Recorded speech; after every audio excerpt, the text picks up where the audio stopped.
All right, everyone. Welcome to episode 4 of the Broken Barbell podcast. This week, you just have me and Tom. We're going to be discussing recovery. We're hopefully going to leave you with the top 5 things we look for when you're trying to recover. As always, thank you for going and liking our Facebook page. Any comments are always appreciated, and if you have any ideas of topics you want to hear more about, please put a posting on that page or email us. I think there's a direct link on Facebook. SoundCloud has been giving me a great source of, or has been a great source of stress for me lately. So we will be starting our own YouTube page, and soon you'll be able to find all of our podcasts on there, much easier to digest. So take it away, Tom. Okay, so talking about recovery today, I should probably start by describing the two main types of recovery, active and passive, and what those mean and how you can use them in your workouts, in your routines, in your everyday life. When to, when not to. Yeah, okay.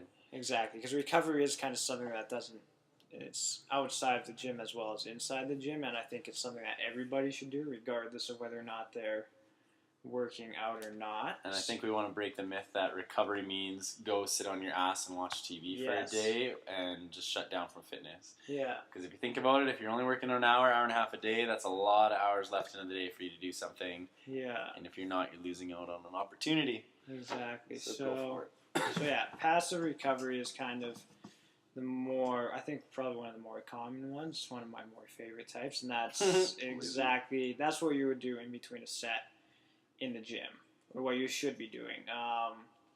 You do your set, you do your work, and then you go and just chill out for a minute or two, right? You do nothing.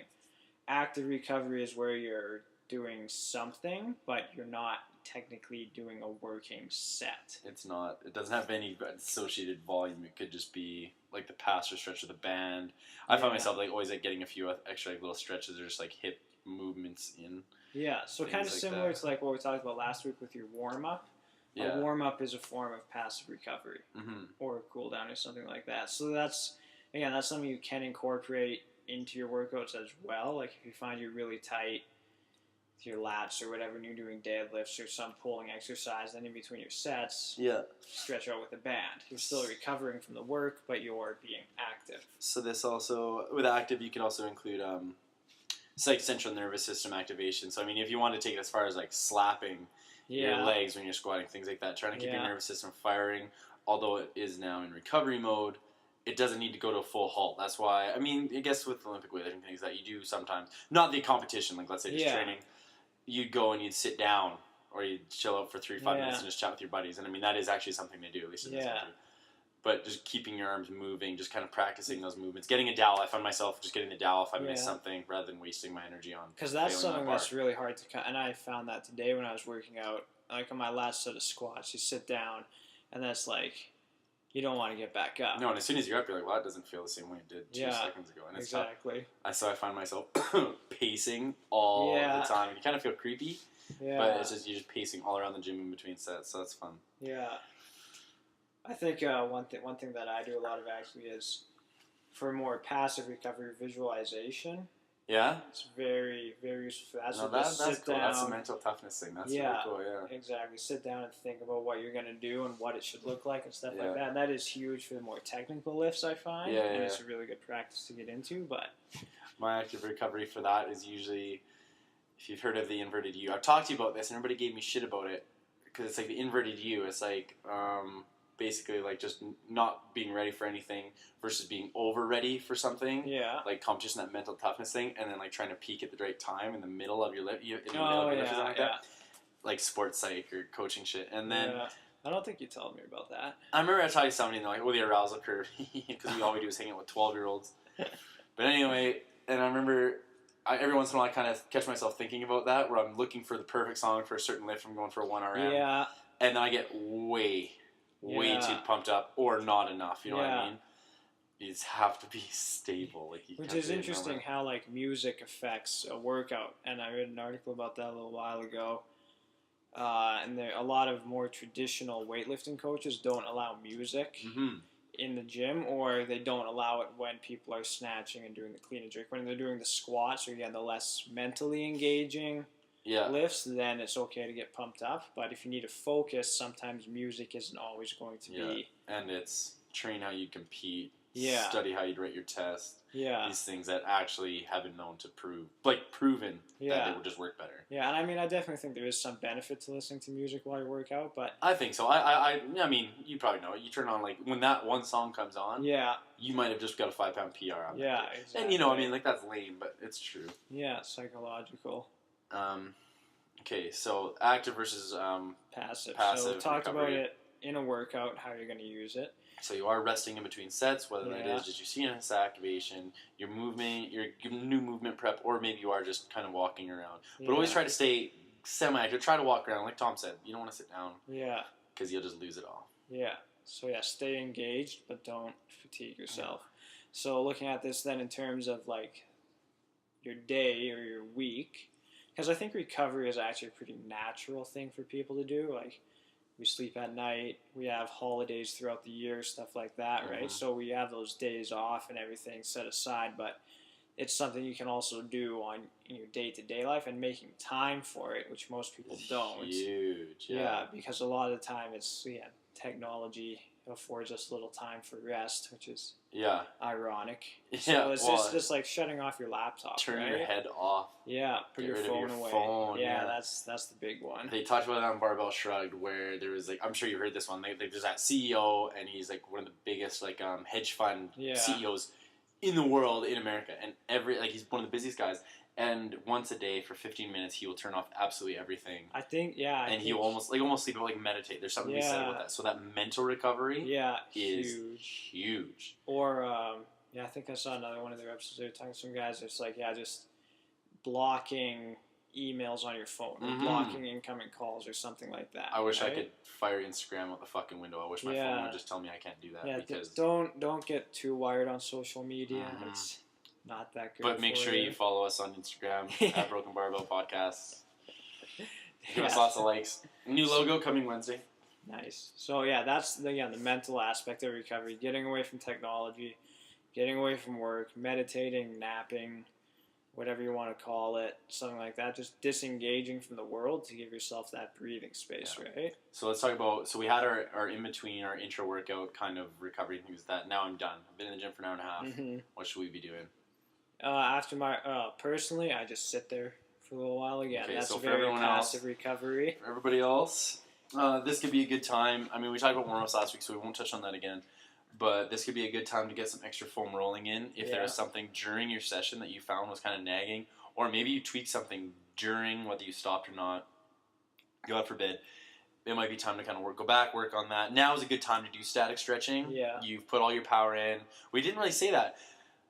We suggest dynamic, or at least personally, I always suggest a dynamic warm-up with movement preparations, not static stretching. So not just sitting there and holding it for a minute, too. I'm sure we all agree. But we didn't say this last week. I would say static stretching has some benefit. It does. Depending on dynamic. I think dynamic, like high knees, high kicks. No, that's what I'm saying, like hip rotations. So stuff that gets you moving. But there is a lot of benefit to doing a more static type stretching before a workout with more PNF style stretching. Okay, if you have a partner. Yeah, if you have, or you can do something. What does PNF stand for, Tom? Proprioceptive neuromuscular facilitation. Dickhead.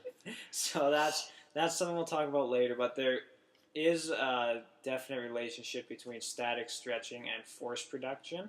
Yes, that's the thing. And especially you can reduce. And you can improve it too if you're using PNF techniques. So static stretching, depending on the style you use, is very beneficial before a workout. Afterwards, I think it's easier to do because, again, you're warmed up, you're kind of loose.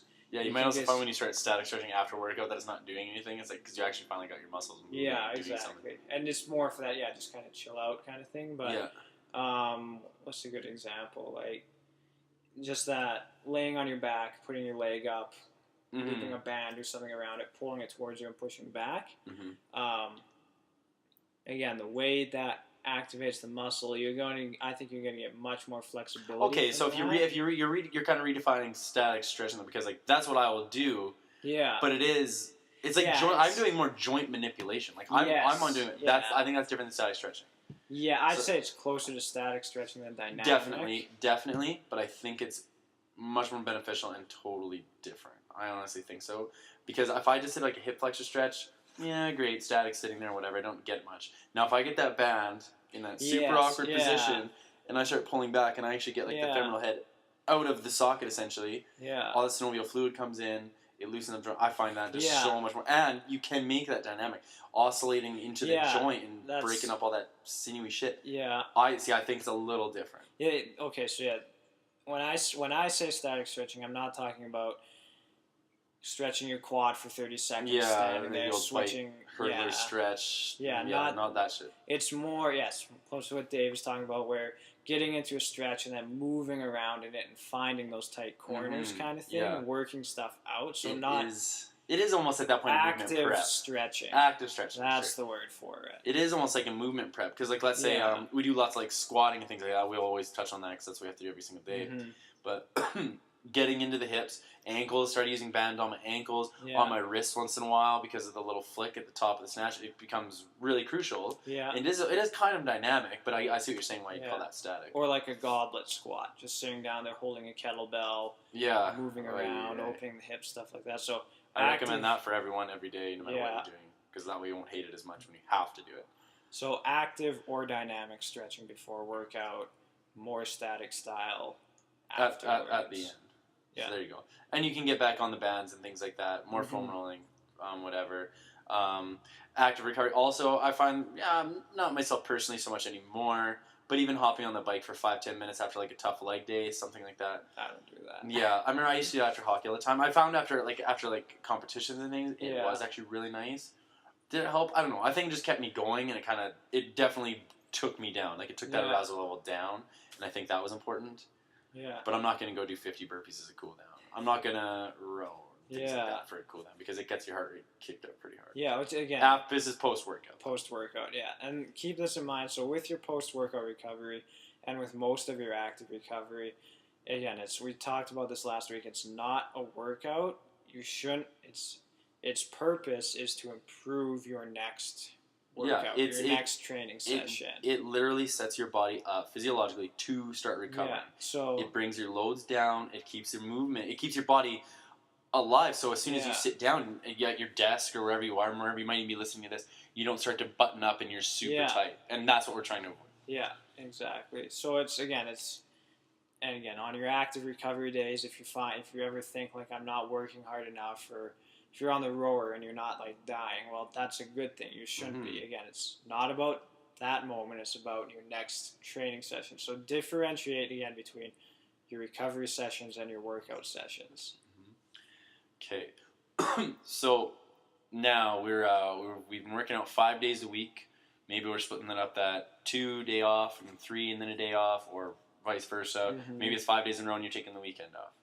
Yeah.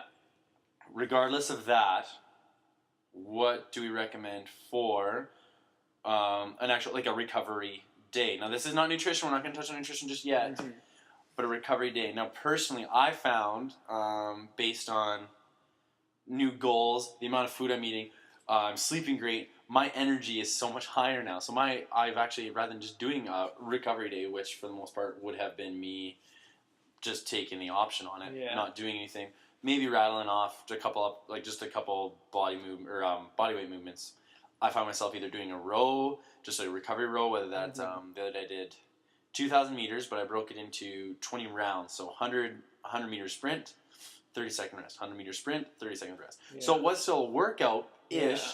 Obviously, it could have been harder, but it was nice, and I felt so good after that. My body was loose. I didn't feel like my hip flexors were dying tight. It was good. Yeah. It's nice to sweat every day. Yeah, it is good. I think some people need that. Again, depending on the intensity of your training. I don't do anything. Yeah, you don't do anything. I'm pretty baked afterwards. So, your training volume would dictate that.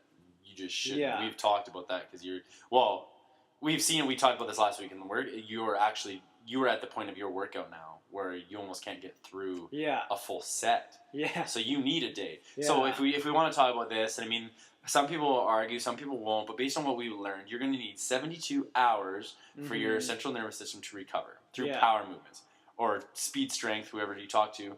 So that would be an Olympic weightlift. Yeah. Because it is like 0.8 seconds, whatever the hell it is. Oh yeah, very short movement. Stupidly quick movement. So you need a lot. Now muscular recovery is like 48 hours. Yeah. But let's be honest, I squat probably 3-4 times a week. You every day. Exactly. And that's again, this is where we get a little tricky with stuff. Where people say you need X amount of recovery time, or you need to do this, or you shouldn't do this after you do this. Yeah. There's no solid golden rule in training that do this and you'll succeed. It's going to be different for everyone. It's going to be different depending on your level of fitness, depending on your muscle fiber type, depending on genetics. What you're actually trying to accomplish. I mean, sometimes you got to push. Exactly. There's so many X factors involved that you can't say. Kelly Starrett says squat with your toes pointing forward for perfect form. Olympic weightlifter would probably show you that you don't have to do that. Dmitry Klokov, all the top level Olympic weightlifters, almost, barring some of the Asians, all have their toes pointed out. Some of them way out. Like ballerina. Yeah, crazy like a plie, because that allows better hip mobility. It's not necessarily... And you can't see us doing it, but dorsiflexion, if you look at my foot right now, is atrocious. But if I just go out more, I almost get another 3-4 degrees out of it. Yeah. So you put 300 pounds on your back, and that makes a huge difference. Yeah. Now, if it hurts, if there's some sort of thing that we're getting totally off topic, it makes a difference. Yeah, exactly. So, again, recovery-wise, stuff like that, people say you should take this amount of time off, but maybe you don't need to take that amount of time off, or maybe you need to take more time off, right? So listen to your body, read, find some guidelines, but don't train or live your life based off what someone else says. There is no one size fits all in fitness. It's just it just doesn't. Now, can you take a program and put it to yourself? Absolutely. But you're going to know what you can and can't do. Yeah. Right off the hop. Exactly. And you have to work at certain things. So just keep that in mind.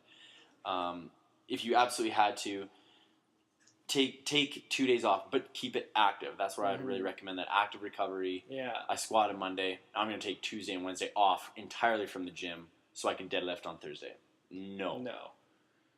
Put something else in there. Yeah. Keep your body in a state of shock and like working out, because that's how it's going to adapt. And this is why a lot of, again, not in the CrossFit community, the weightlifting community, but this is why upper lower body splits work so well for most people. Yeah, training, and this is like, we do knock bodybuilders often, but there are some things that you really can take from them. Yeah, and even like Westside Barbell trains upper lower powerlifters, right? And why can they do that? Because of the way their system is set up and because their recovery. Their recovery is great. Louis Simmons is a big proprietor of the 72 hours thing, but in a certain way. 72 hours between maximal lifts doesn't mean you can't have a dynamic effort day is what he'd say. And they do train a lot more than they say. They train more than 4 times a week, but they do their lifts 4 times a week. So this is where the human body gets tricky, I think, is because you need to recover from squats, but that doesn't mean you can't do deadlifts the next day. Even though they're both leg moves, you can still do them because deadlifts are going to affect the body differently than squats are. So it's an entirely different stress. Yeah, exactly. And so you could do back squats, front squats, deadlifts, cleans, squats. You can do legs every day of the week. Yeah, because it's always different. There's a reason that, especially like CrossFit's perfect for this. Yeah. So if you look at my day, it's like a back squat, a deadlift the next day. Yeah, and assuming. And I feel fine. It's fine too because it's a different. And I recover pretty good and things like that. I'll front squat later in the week, and I'm probably Olympic lifting twice in that week. Yeah. Somewhere, even if it's a WOD, whatever. And you do have to keep your loads appropriate for this. We're not saying I'm going to do one RM there. Yeah, exactly. So common sense, right? Don't burn out, but you can do. You can train legs every day. You can train upper body every day as long as you're mixing up your moves, mixing up your loads. Don't be miffed if your trainer, coach, or yourself decide to do squats one day and you have to do lunges a day later. Yeah. It will not have much of an effect. No. Will you be sore? Yeah. Did you recover properly the day before? Probably not. Lesson learned. Yeah. We move on from that. Okay, so we know. We won't get into like the hormonal thing. We can nerd out one day, maybe like an episode like 50 when we have more research. But sleep is everything. We're kind of off track here. Should we double back? Nutrition? We'll double back. We'll come back to sleep. So nutrition. Okay, so on post-workout, I've done all that. I need to eat. When do I have to eat? What should I eat? What do you think? I think timing is pretty important. Again, we talked about this last week with routine. If you're working out at the same day, plan your same time each day, plan your meals accordingly. For the what, pretty basic protein, carbs, stuff protein, like that, carbs, good fats. This is the one time of day where I'm starting to kind of lean towards, because I've seen enough people do it that I'm kind of where you can actually have that high glycemic carb. Yeah. Like every once in a while, and I'm not condoning this, but I've seen elite level CrossFitters, level CrossFitters, not Joe whoever. Yeah. Go and have a donut or a cookie. And I think It says, wow, and you know what? Because you need that insulin spike to absorb any protein. Well, and you need those calories too. I mean, Rich Froning said in one of his interviews that he eats whatever, like he eats apple like fritters. Shit. And he said because he can't get enough calories from broccoli. Yeah, eating your greens and stuff like that. We've said this. Everyone will say this. I think Dan Bailey was on record of this. You cannot get all your calories from broccoli. Eat lots of vegetables. Eat all the vegetables you want. Yeah. But at a certain point, depending on what you're doing, especially because we're geared towards the more weightlifting, powerlifting, and CrossFit community, high intensity, you need high glycemic carbs and you need to have good calorie content. Now that doesn't mean that you can't make a good choice. Yeah, and it doesn't mean you eat like shit every day, but if you have one donut once a week, you will not die. Yeah. So again, depending on your level of performance and stuff like that, depending on your goals, if you're watching your weight for competition, then careful. Don't eat the donut. But if you're a power lifter and you're bulking up or whatever, yep, it's not going to affect you as much. Protein shakes with orange juice is usually like a good thing if you can have that actual orange juice. That some people just have like little candies and things like that. That's just a slippery slope for me. So I don't do that anymore. I can't handle it. Yeah, make good choices, but again, it's not going to kill you. I like the 30 minutes to 1 hour window. If nothing else, you recover so quick, and especially if you have to get back to work. Most people aren't training all day and night. And if you have, let's say you are crazy and you have another workout later that day, it's best that you give everything that you had to recover right then to get there later that night.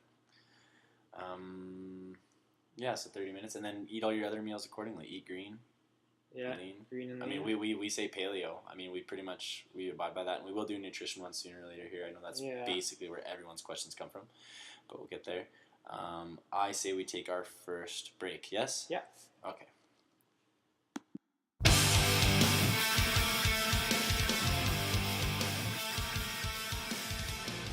Okay, we're back. So far we've discussed active versus passive recovery, kind of static stretching, joint mobilization, trying to keep that a little more black and white for you, and then post-workout nutrition, recovery days and what you should be doing for that, and trying to make sure that you are staying active on those days off. If you actually need a day off to not do anything, then so be it, but just remember that your joints and all that are going to close up a little bit, and we're always working towards the next day. Okay, so what we wanted to do was kind of double back or just get back to it. But we decided we are going to talk about hormones a little bit and sleep. This is probably going to pertain a lot more to guys than females because girls have a whole lot of shit going on. We're just not that smart or willing to fight over it. So what did you want to... Okay, so sleep obviously is going to affect your hormone levels. So are a lot of other things. Again, stress being the big one. Stress from work, stress from family, stress from whatever. Spouse, money, things like that. Yeah. So we wanted to say keeping like your regular life apart from your gym life. And I mean... Yeah, or... It sounds weird, but... Separating it or getting your life in order so that it improves your gym time. Because again, you can separate it, I think, a fair bit. You can use gym time. Gym time is a great time to recover from everyday life, right? You can shut everything off. You can just focus on what you're doing, and it is a great way of relieving stress. But at the same time, if you're so stressed out that, again, it's affecting your body physically or physiologically with the hormone levels, stuff like that, that's going to affect your performance in the gym, and it's going to affect your performance in your sport or whatever. So bear that in mind that, again, I think we mentioned this a few times, it's not just what you do in the gym that affects your training or your results. I already said this. If you're in there for 1 hour today, you have 23 other hours in your day to fuck everything up. Yeah. And you really got to look at it that way. So if we're looking at hormones, we're looking at sleep.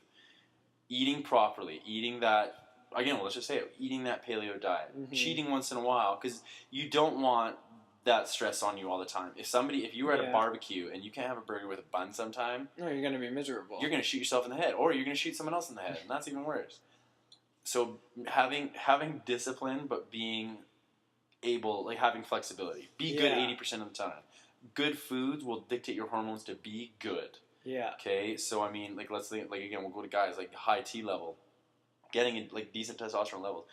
Eating meat, eating vegetables, dairy, sometimes see how your body reacts to that. I mean, you can go see naturopaths all over this country now, and they'll tell you somehow what you're actually allergic to. Yeah, I think that's an awesome thing. I think everybody should do that. Yeah, if you have the means to do it, I absolutely recommend it. It's worth the wait. Or even just try what's the term? Not restrictive diet, but like elimination. Yeah, elimination diet. Where you take certain food groups out and see how you feel. Yeah, because I mean, when I stopped eating bread, I felt amazing. Mm-hmm. Right? And it's like, okay, I don't eat bread then, right? Which isn't a huge deal for me. Some people hate it, but... I find getting bread out of the diet was easy. I have it when I cheat, for sure. Yeah, I eat it a few times still. But. Yeah, every once in a while, but it's not part of the thing. And once grain has its own thing, but it is addictive, and the second you have it, you'll always want it. Get it out if you can. Yeah. But with the dairy thing, people find they feel kind of sick. I took it out. I did the elimination thing. I got rid of it. I felt great. I put it back. I didn't feel so good. Now I'm back on the dairy. Probably harder than I've ever been, but I'm also trying to put on a massive amount of weight. It's easy this way. So again, looking at it that way again. What works for you, and why are you doing it? Have a sense of purpose. We thought we did say that last week. Okay, so when we were talking about sleeping, I say... like we were talking about, disconnect yourself from the world as best you can. Yeah. Try to leave the TV off. Get rid of your phone. I mean, even like reading, I find kind of stimulates you quite a bit. Yeah. But if that's what you have to do, then sure. I mean, electronics for sure are a big no-no. When I was talking to some guy about this, he was talking about how they actually mimic the natural light of the sun and stuff. That's right. So it's going to fool your body into thinking it's still daytime, right? So... yeah, little stuff like that. Again, technology is not a good thing. It's a good thing at the right time. Yeah. But I say if you can get into bed, let's say 9 hours, that takes care of if you're sleeping and if you're just kind of dogging it in the morning a little bit. But I think if you have 8 hours of sleep, put yourself in a bed for 9. Do not get out, and teach your body to always be there. Yeah. Close the blinds. I think we're all getting to a point now where we're just a few steps away from buying like one of those eye masks to fall asleep. Every once in a while I kind of think about that, just to block out everything. I think that would be really beneficial. Yeah, I think that's something that's affected seasonally, for sure. Especially when you live in Canada. Yeah. Because some nights it's just always fucking light out, and then some days we only have like 5 hours of daylight. Yeah. Well, that's what it feels like. It's pretty bad. Depending what they call daylight on the news. You get up and it's dark, and you go home and it's dark, so it's... and it's only lunch. Yeah. And again, this is something that's a little side note here. So there's seasonal affective disorder, is that what it's called? Yeah, when you don't have enough vitamin D, you get like a certain depression. Yeah, so exactly, right? So again, that's mood change affected by the environment you live in. So that's something you have to be conscious of too, right? Like, if you're living in the Bahamas or California, you're probably a lot happier than we are, so don't worry about it. But if you do live in Siberia or somewhere like that, if you live in Yakutsk, take a vitamin D supplement. Yeah, which kind of ties into supplements. Perfect. Supplementation. So when we talk about supplements, we don't go overboard. This isn't something crazy, and we're not talking about things you'd have to get from your doctor either. Like, I mean, if you have like low T levels, we're not going to really touch on that. That can usually be fixed through diet and everything like that, unless it's a serious problem, in which case, well, if you're going to take training seriously, and it's something I've been meaning to do, and this is kind of hypocritical. If you're going to take training seriously, you should go see a doctor and see, are you absorbing your food properly? Mm-hmm. Where are your testosterone levels at, or the estrogen level, whatever you want for girls. Like just what's going on with your blood? Is your pH all crazy? Yeah. There's certain things you can always dictate, and if you just go see a doctor, especially in this country, they'll say, okay, Yeah. Give them even a rough reason. All they have to do is check it off your list. Yeah. And that'd be a good thing to do, especially if you're not that in tune with your body. Mm-hmm. Because, I mean, personally, I think I can tell when something's a little off. I might not know what it is, so in that case, it's good to go see someone who can find out. But if you don't have that kind of awareness of, I feel sluggish today, and some people just feel sluggish all the time, right? So get checked out. If there is something wrong, figure out how to fix it. Try fixing it and see how you feel. Be in tune. Again, like we said, this is the last thing you need to do. Yeah. Think of it this way. Oh, geez, something's sick. Well, did you sleep 8 hours? Did you work out? What did you have for breakfast? Are you fighting with your wife? Yeah. Did all the bills come out and there was no money? Things like that. Think about those things first. Get your actual life right. That's the proper recovery. And then worry about the rest of that shit. Don't be a hypochondriac about any of this stuff. Be aware. Yeah. So, supplements. In terms of what pre-workouts and stuff like that, I've never found to be that useful. I usually just feel sick. Breakfast. And again, think of train like you're going to compete, right? And I think it's a bit of an ego thing sometimes, where you almost become dependent on it. So especially when people don't cycle off of it. And things exactly. Like that. But again, if you do use it, okay, fine. But what if you're at a competition and you don't have it, or you run out and you can't get it? That's going to negatively impact. There goes your placebo effect, and now you're pooped. Right. So bear that in mind. Don't become dependent on them. If you want to use them, I'd say you could probably just drink a cup of coffee beforehand or whatever. I think it's been proven a million times over that 250 milligrams of caffeine in a fucking pill or whatever. I mean, you can take all that beta-alanine, you can take all those chemicals, but again, if you're trying to be healthy, maybe just try to avoid it. Yeah. Every once in a while, it's fun. I don't think this is a huge issue for most of us. No, it's not. It's not a big deal. Yeah. No. So, okay, so you just eat something. Make sure you'll learn how to do that. I like a breakfast. I like a bulletproof coffee. My workouts are always money after that. Great stuff. I am now supplementing creatine. I think it is the easiest, cheapest must-have of any athlete. And it is the most scientifically proven to help. Your body makes it anyways. Your body makes 1 gram of creatine a day, or it makes 2. Yeah. And it burns 1 just when whatever processes. So 1 gram of creatine doesn't really help you all that much. Mm-hmm. So if you're supplementing about 5, you have extra. Yeah. And you want to explain kind of what it does? You can lead it with that. Okay, so basically the easiest way that I can explain creatine to you is that it's not some kind of steroid. Like I said, it is built into your body. But essentially, if you're going for a set of 3, and that first 2 were ridiculous, and you didn't take creatine, maybe you missed that 3rd rep. Mm-hmm. That day that you took creatine, that extra little bit of boost gives you that 3rd rep. So creatine is creatine phosphate, and is part of the ATP-PC system. So this system works in about 0 to 8 second bouts of movement. So short, quick. We're thinking sprints. We're thinking that at that last extra rep or that next little thing. Yeah. So if you have like your ATP or your Krebs cycle, your citric acid cycle, that's all glucose based. That's all sugar based, and that's meant for, I guess you could say like 0 or like 8 seconds to 2 minutes or more. That's a different story. But we want those short bursts. We need that extra rep. Yeah. Weightlifting is not it's metabolic, but it's not an aerobic exercise. No. It's not at all. Not unless you're lifting weights for 20 minutes. Sometimes we have to do that, and it's dog shit.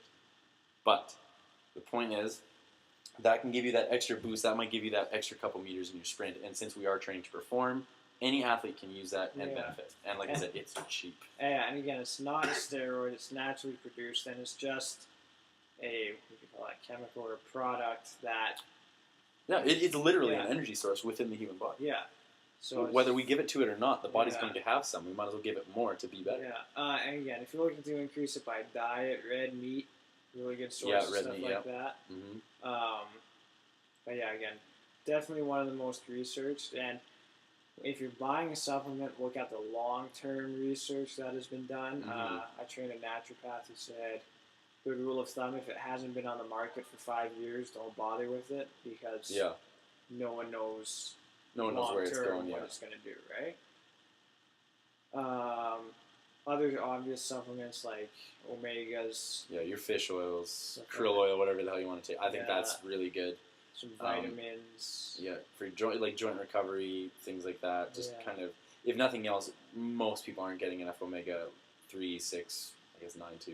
Yeah, and this is kind of and linoleic acid. Well, yeah, we look into your diet a little bit more, and it's kind of a sad fact that we have really shitty food up here, quality-wise. So even if you're buying the nice food, it's probably barely food sometimes. Yeah. I think you have to operate with that nowadays. Yeah, so supplements, I think they shouldn't be a necessary part of your diet, but they definitely have some benefit, and I think people in our region of living, again, because you can't always afford grass-fed, hormone-free beef, right? So that's and that's the problem. I mean, you can make that stuff work for you, but it's a little more expensive. So I mean, if that means buying $10 fish oil pills to make sure that you feel better and your head's working better, then that's the price you got to pay.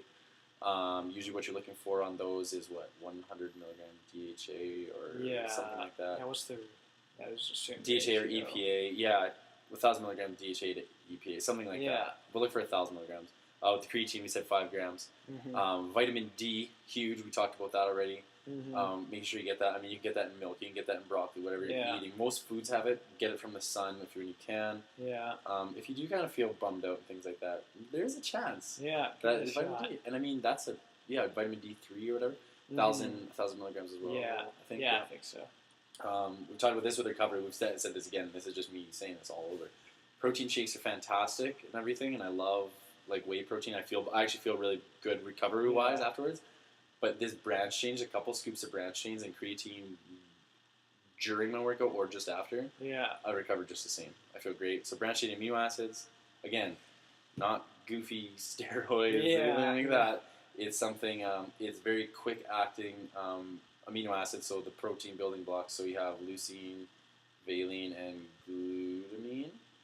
Yeah. Glutamine or glucosamine. Those are the main ones that you need in your supplement, and they all have them, and they're fast acting, so they get right in the bloodstream, they get right in the muscle immediately, and they come in usually delicious flavors. Don't take these things in their standard non-flavored form, because you'll just get sick and then not want to take them. You just won't. Hopping real back to the creatine, one thing I wanted to mention is you do not need to do a loading phase. No. That's just, people tell you that so you use it quicker and then you have to buy more of it. Yeah, there's no such thing. You don't do a loading for your steak. No. Just take the 5 grams. Yeah, 5 grams of it, and then you're good. You don't need to take 10 for the first week, and then 10, 20, and then your body absorbs it. It's in the body anyways. It doesn't change anything. If anything, whatever it doesn't use, it's just going to piss out anyways. You won't be able to change that. So that's supplementation, that's nutrition, that's sleep. I think that's basically it for recovery. Yeah, I think so. So step 1, after your workout, we'll say after your workout and in between your workouts, trying to keep dynamic movements involved, meaning CNS activation, central nervous system, not an actual workout. Taking it easy, but keeping your body mobile, so you're not basically sacrificing performance for your next workout, so you can lay in bed all day. And that can be something really small, like getting up and going for a walk. It really good, right? Just keep mobile, keep moving. Number 2, post-workout nutrition. Yeah. So making sure that you are getting good foods all day, quality foods in all day, every day. But right after, we like that 30 to 60 minute window. I think that's so crucial, and I think honestly, it'll change your day. It just will change your day. So many people come and say, "Oh, geez, my legs are so sore after this," or "I got to go right to work, and I'm so bagged after work." It's literally because you didn't eat. Yeah. It's you have to be on a cycle. Learn some discipline with your food. Yeah. 3, my favorite, sleep. Yes. Sleep and hormone kind of regulation. 8 hours. Yeah. Simple as that. Get in bed. If you absolutely can't do anything else, 7 hours. But you know what? It's your life, so you have to decide, is 8 hours going to be good enough, or I'm going to go out all night? I'm going to have a cup of coffee an hour before bed. No. Yeah. So be smart. Don't undersleep. Don't oversleep. That's it. I believe that is a thing, and that doesn't help either. You get a little groggy. Yeah, get some balance in there. But get your 8 hours, or you may find you don't need 8 hours. Find what works for you. Mm-hmm. Do that. And like I said, with that hormone balance, I'm trying to touch on this, but there's new shit coming out. We're trying to avoid stimulants to Really? pick yourself up. So it's okay to like have that cup of coffee in the morning, but if you find yourself crashing all the time, Yeah. it's like just that dependence on it. Yeah. If you need a cup of coffee at 4 in the afternoon, which I'm guilty of this today, especially, we had a pretty big to do on the weekends. So that's not my fault. But all of a sudden, I'll need a cup of coffee just to keep myself going. I mean, that's a hormonal thing because there's really no reason the human body, especially a fit human body, cannot stay awake that long. Yeah. So it's just one of those things you got to be aware of. Yeah. Maybe I could have used more sleep. I could have used better quality sleep, which, I mean, I think we all know what that is. Stay sleep for 8 hours, good REM cycle. If you're dreaming, you're probably sleeping just nice. If you get spooked out of bed, you probably had a good sleep, or were having a good sleep. Number 4, supplements. Yeah. Don't go crazy with it. Creatine, tested, true. If you need quick access, whey protein is great. Yeah. BCAAs, branched chain amino acids. Yeah. Vitamin D and fish oil, I think, for just general recovery. I think you should take that. Yeah. Oh, and then multivitamins. I mean, sorry, we didn't say that, but that should have been self-explanatory. Yeah. There's no way, usually, that you're getting enough of everything in a day. Yeah. It's pretty hard to do that. Yeah. Maybe you are, but multivitamins aren't even that expensive. And again, they are supplements, so they should supplement your diet. Your diet shouldn't consist of them. If you are taking protein shakes, I got this, and this is actually pretty good. If nothing else, and this is the absolute maximum, no more than half of your daily protein intake should come from a protein supplement. That means if you're having 300 grams a day, no more than 150. Yeah. And that's probably overkill, if nothing else on your bank account. Yeah. Eat more food. Be more aware of what you're doing, and I think that's everything. Yeah. And number 5 proves that this is all out of order. Stress. Yes. Balance your life. Balance your life out better. Shut your phone off. Get away from that mental stress, that mental stimulus. So get away from technology, whether that's going out for a walk or locking yourself in your room. Mm-hmm. Getting away on a holiday. If you need to get out of the city, get out of the city. Yeah. If you need a day off out of the gym, if you're just having a shitty week, time off. Then take time off. That's what you have to do. And again, we should probably talk about this a little bit, but overtraining is most likely due to lack of recovery, or you are, again, we talked about this before, most people won't, but it is possible to train too hard. If that happens, you're going backwards. Stop, get out of it, kind of reorganize yourself, then get back into it, right? Yeah. Don't work out for the sake of working out. Don't work for the sake of working. Have a goal, work towards it, organize your life. I love the idea that if you're feeling down that day, or if you're feeling tired that day, you should still go to the gym anyways. Well, if it's a training day, yes. If you're injured, don't. It's a different story. But if you're just kind of feeling lazy, because, I mean, let's be honest, I'm not really feeling up to it, you're probably just being lazy that day. Get in there and do something, even if it is lighter. Yeah. Like you said, reorganize what you're trying to accomplish that day. Just keep your routine. If nothing else, keep your routine, because that's probably what will keep you sane in the end. All right, that's it? Yeah? Yeah. Okay. So we will hopefully have Kevin back next week. We're not too sure what we'll be discussing, but we'll post it to all the social media that you're not supposed to be on. Also, we're going to ditch SoundCloud and hopefully have our YouTube channel up and running by the end of the week. So yeah, as always, head over to Facebook. Give us a like, share it with your friends. If there's anything you guys want to hear about, please don't be afraid to post it, anything like that, even if it is just a simple question. It doesn't have to be a full podcast. We're more than happy to discuss it. Okay, so I guess we'll talk to you guys next week. See ya. Bye.